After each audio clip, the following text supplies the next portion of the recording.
नमस्कार दोस्तों।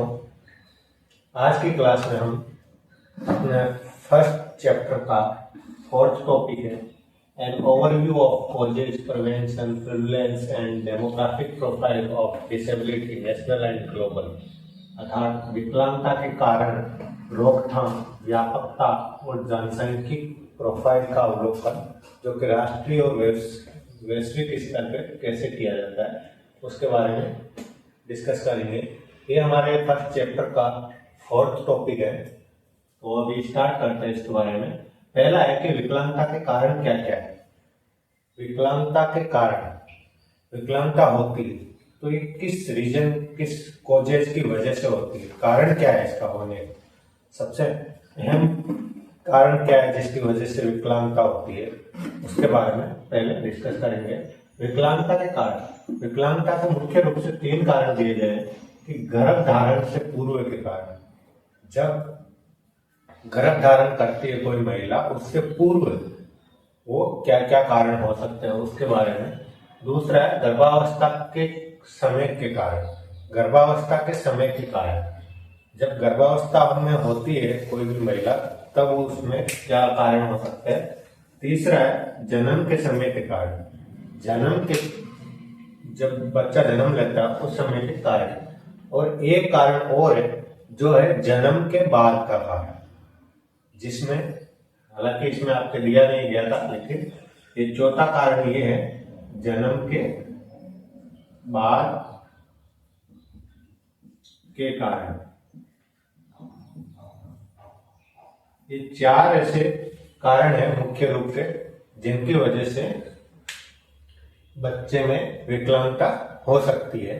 तो पहला कारण गर्भावस्था के पूर्व के कारण क्या क्या हो सकते हैं। जब कोई भी महिला गर्भ धारण करती है उससे पहले क्या क्या कारण हो सकते हैं उसके बारे में बताया गया है। सबसे पहला नजदीकी या रक्त में संबंध, रक्त से जो संबंध रखता है उससे संबंध में शादी होना, किसी भी व्यक्ति की या लड़के की या लड़की की शादी एक दूसरे के कोई रिलेशन में या रक्त से संबंध जो रखते हैं उसमें यदि शादी होती है तो बच्चे का विकलांग होने के चांसेज होते हैं। माँ का उम्र में कम या ज्यादा होना, यदि बच्चे की माँ है जो लेडीज गर्भ धारण कर रही उसकी उम्र यदि कम हो तो भी विकलांग होने का चांस रहता है, और यदि ज्यादा हो तो भी विकलांग होने का चांस रहता है। तीसरा है कुपोषण या स्वास्थ्य का खराब होना, यदि जो महिला है वो प्रॉपर रूप से पोषित आहार नहीं ले पाती है या उसका स्वास्थ्य बार बार खराब रहता है तो उस कंडीशन में भी ये हो सकता है। चौथा है मादक पदार्थों का सेवन, मादक पदार्थों में जैसे कोई भी नशीले पदार्थ जिसमें अल्कोहल हो गया या स्मोकिंग हो गया या अदर कोई भी सुट्टा खींचना वगैरह जो भी है, ऑल ओवर मादक पदार्थ, उनमें यदि कोई सेवन करती है महिला तो उसकी वजह से भी ये हो सकता है। और 5वां है आनुवांशिकता या वंशानुगत। ये आनुवांशिकता और वंशानुगत सबसे अहम फैक्टर है कि बच्चा है जिसमें आनुवांशिकता के लक्षण होते हैं। मान लो कि यदि पिता में कोई ऐसी प्रॉब्लम है तो वो प्रॉब्लम बच्चे में भी आ सकती है, या उसकी मम्मी में कोई प्रॉब्लम है या माता में कोई प्रॉब्लम है तो वो प्रॉब्लम भी उस बच्चे में आ सकती है। वो है आनुवांशिकता या वंशानुगत, वंश दर वंश चलती रहती है। अब सेकंड है गर्भावस्था के समय के कारण। गर्भावस्था, जब महिला गर्भ धारण कर लेती है उस टाइम में जो 9 महीने का एक पीरियड होता है, उस पीरियड के अंदर हमें क्या क्या ध्यान रखना चाहिए ताकि उस बच्चे पे कोई ऐसा साइड इफेक्ट ना पड़े कि वो विकलांग हो। सबसे पहला है गर्भवती महिला को प्रथम 3 महीने में ऐसे संक्रमण होना जो गर्भ में बालक के मानसिक पर प्रभाव डाले, जैसे कि खसरा या टीबी। मान लो कि कोई भी महिला है जिसने गर्भ धारण कर लिया है और उसके बाद गर्भ धारण के बाद यदि उस महिला को खसरा या टीबी या अन्य कोई भी संक्रमित रोग हो गया है तो उस कंडीशन में हम जो बच्चे के मस्तिष्क पे ज्यादा सबसे ज्यादा प्रभाव डालता है, उस कंडीशन में बच्चा विकलांग हो सकता है। तो उसका भी हमको पहले से ही ध्यान रखना चाहिए। यदि ऐसा होता है तो तुरंत डॉक्टर के पास जाके उसका इलाज लेना चाहिए, और डॉक्टर को भी ये बताना चाहिए कि भाई अभी ये गर्भ धारण की हुई है या गर्भवती है, तो वो डॉक्टर उसी हिसाब से मेडिसिन देगा। दूसरा है, गर्भावस्था में माँ का उच्च रक्तचाप या मधुमेह या निम्न रक्तचाप होना, रक्त की कमी होना। यानी कि इसमें क्या दिया गया, गर्भावस्था के टाइम क्या होता है कि ब्लड प्रेशर बहुत ज्यादा बढ़ जाता है, या ब्लड प्रेशर बहुत कम हो जाता है, या मधुमेह रोग हो जाता है, या उसमें रक्त की कमी हो जाती है। तो इन कंडीशन में भी बच्चे का विकलांग होने के चांसेस रहते हैं। तीसरा है, चोट लगना या भारी सामान उठाना। यदि कोई गर्भवती महिला है, उसके यदि कोई चोट लग गई हो या कोई भारी सामान वो बार बार उठाती हो, तो उस कंडीशन में भी ये समस्या हो सकती है। चौथा है, बिना डॉक्टर की सलाह के दवाइयों का सेवन करना। यदि कोई भी महिला, मान लो कि नॉर्मली चीज है कि भाई अपने को फीवर आ जाता है या अदर कुछ हल्की फुल्की प्रॉब्लम हो जाती है, तो बिना किसी डॉक्टर की सलाह के गर्भवती महिला ने मेडिसिन ले ली। यदि वो मेडिसिन माइसिन ग्रुप की हुई, तो वो कंडीशन भी, माइसिन ग्रुप की जो मेडिसिन है वो सबसे ज्यादा इफेक्ट डालती है बच्चे के ऊपर। तो उस कंडीशन में भी बिना डॉक्टर की सलाह के दवाइयां नहीं लेनी चाहिए। पांचवा है, गर्भवती स्त्री को मदिरा या धूम्रपान का सेवन करना। यदि गर्भवती महिला है, वो यदि एल्कोहलिक है या स्मोकिंग करती है, तो उस कंडीशन में भी ये प्रॉब्लम होने की संभावना होती है।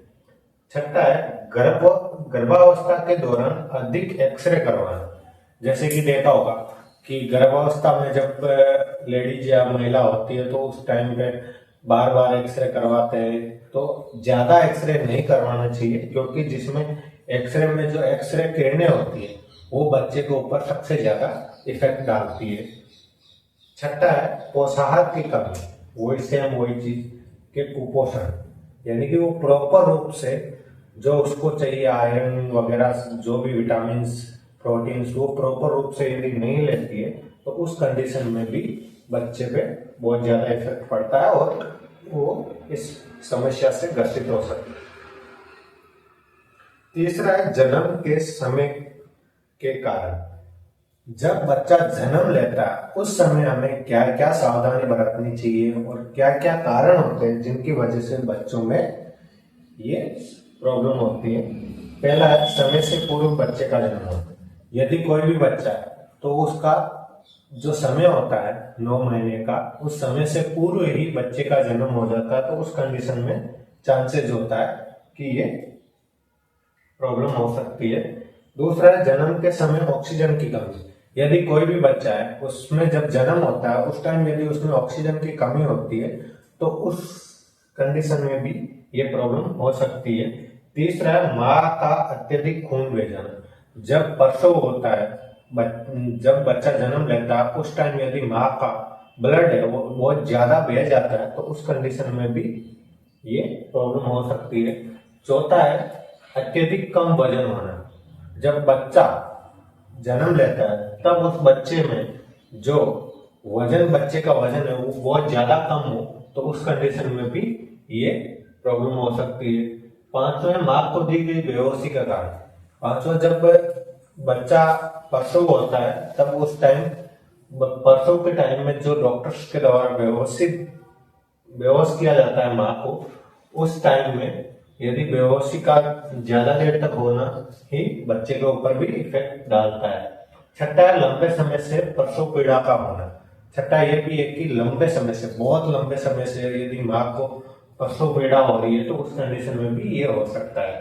तथा इसमें यह भी है कि बच्चे को यदि निमोनिया या पीलिया नीलिया भी हुआ हो जन्म के तुरंत बाद, तो उस कंडीशन में भी ये प्रॉब्लम हो सकती है। अब जन्म के बाद, जन्म के 2 वर्ष के जीवन काल में बच्चे को अधिक कुपोषण का कारण। जब जन्म होता है बच्चा, उससे लेकर 2 साल तक यदि बच्चे को प्रॉपर पोषण या आहार नहीं मिलता है जो बच्चे को चाहिए, वो कुपोषण का शिकार हो जाता है, तो उस कंडीशन में भी ये प्रॉब्लम हो सकती है। दूसरा है दवाइयों के कुपोषण के कारण। यदि बच्चा थोड़ा बहुत बीमार हुआ, अपन कोई भी ऐसी दवाई दे दी बिना डॉक्टर के सलाह के, तो उस कंडीशन में भी ये हो सकता है। यदि बच्चे को बार बार मिर्गी के दौरे आ रहे हैं, यदि एक बहुत बड़ी प्रॉब्लम होती है कि बच्चे को बार बार सीजर या मिर्गी के दौरे आ रहे हैं, तो उस कंडीशन में भी ये प्रॉब्लम बहुत ज्यादा होती है और इस प्रॉब्लम का होने के चांसेस बहुत बढ़ जाते हैं। चौथा है टीकाकरण समय से न होने के कारण। जो बच्चे का टीकाकरण होता है जन्म के तुरंत बाद, 3 महीने के बाद, 6 महीने के बाद, 9 महीने के बाद, तो वो समय समय पर नहीं होने के कारण भी ये प्रॉब्लम होने के चांसेस होते हैं। ये तो हुआ अपने विकलांगता होने के कारण और अपने को क्या क्या सावधानी बरतनी चाहिए ताकि ये जो कारण है इनसे हम बच सके। अब है रोकथाम या प्रिवेंशन। जो बच्चे हैं या उनमें कैसे अपन रोकथाम करें कि वो विकलांग ना हो और या बहुत कम चांस रहे उनके विकलांग होने का। तो अक्षमता के रोकथाम के मुख्य 3 प्रकार है। हमारे देश में कुल जनसंख्या का 10% व्यक्ति किसी न किसी अक्षमता से ग्रसित है। यानी कि अपने देश की कुल जनसंख्या, टोटल जितनी जनसंख्या, उसका 10% लोग किसी न किसी विकलांगता से ग्रसित है। इसमें कौन से रोकथाम के 3 स्तर है उसके बारे में भी डिस्कस करते हैं। सबसे पहला है प्राथमिक स्तर, दूसरा है द्वितीयक स्तर, तीसरा है तृतीयक स्तर। अब प्राथमिक स्तर क्या है? प्राथमिक स्तर, इसमें रोग से बचने के लिए जो उपाय किए जाते हैं उन्हें प्राथमिक स्तर कहते हैं। जो रोग होने से पहले अपन जिन जिन उपायों को करते हैं उसको ही प्राथमिक उपचार कहते हैं, जिसमें मैंने इनमें सारों में बताया था कि अपने को क्या क्या करना चाहिए। जैसे कि उसको निकट रक्त संबंध में शादी नहीं करना चाहिए। यदि निकट रक्त संबंध में शादी होती है तो ये होने के चांसेस होते हैं। सुरक्षित गर्भावस्था होनी चाहिए। जो गर्भावस्था का टाइम पीरियड है उसमें बच्चे को सुरक्षित रखना है और बच्चे की माँ को प्रॉपर पोषण देना है, प्रॉपर आहार देना है, प्रॉपर विटामिन, प्रोटीन और आयरन की मात्रा में उनको आहार देना है। पौष्टिक आहार वही कि उसको प्रॉपर पौष्टिक आहार मिले।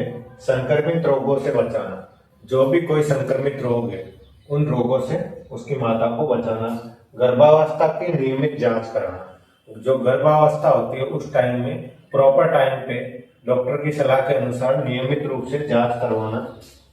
सुरक्षित प्रसव, जब बच्चा जन्म लेता है उस टाइम में उसका सुरक्षित प्रसव होना।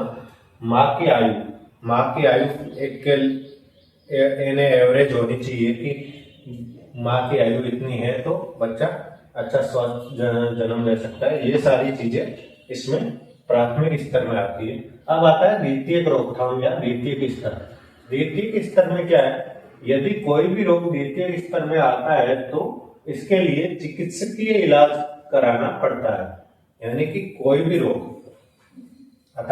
रोग ऐसा है जो द्वितीयक स्तर में आ गया तो उसका जो चिकित्सकीय इलाज है वो कराना पड़ता है। चिकित्सकीय के कारण शीघ्र पहचान बहुत आवश्यक होती है। उन सभी व्यक्तियों की पहचान जल्द से जल्द होना चाहिए जिसमें विकलांगता भयानक रूप ना ले।